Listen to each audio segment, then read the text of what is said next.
Hi, and welcome to this In the Spirit moment with Myronda. I hope you're having a blessed week. Today I want to talk about us seeing people as God sees them through the eyes of love, because we know from looking at 1 John that God is love. And in John 3:16 it says that God so loved the world that he gave his only begotten Son, that whosoever believeth in him shall not perish but have eternal life. He loved the world. That means Christ came and died for everyone.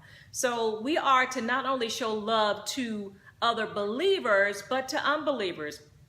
To other believers, the Bible says that Christ told his disciples to love one another. This is how others will know that you're my disciples, if you love one another.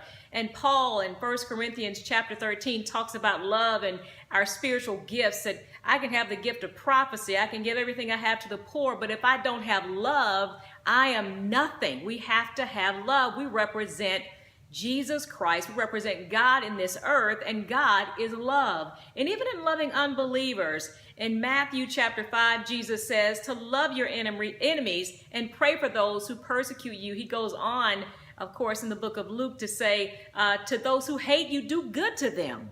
Do good to them.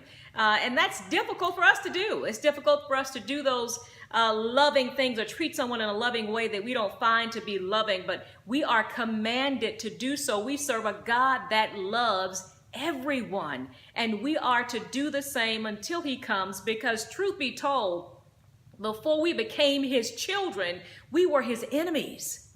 Yet while we were still his enemies, Christ died for us. So we can't be so quick to treat people any kind of way just because they've done something that we don't like or we don't agree with. We are to love even those who hate us and do good to them, so that while we are here in this earth, God can truly use us in a mighty way. And he can't do that if we don't truly, sincerely allow him to allow his love to flow through us to others. And I'm not saying we do this by ourselves. We have to have his Holy Spirit to do it, because we can't do it in ourselves. So let's be mindful of that at all times, and show love not just towards believers, those who are in the church, but those who are not.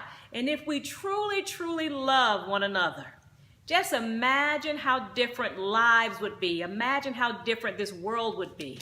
So let's ask God to help us to see others as he sees them, so we can love them as he would want us to love them. Have a blessed week, and thank you for watching this In the Spirit moment with Myronda.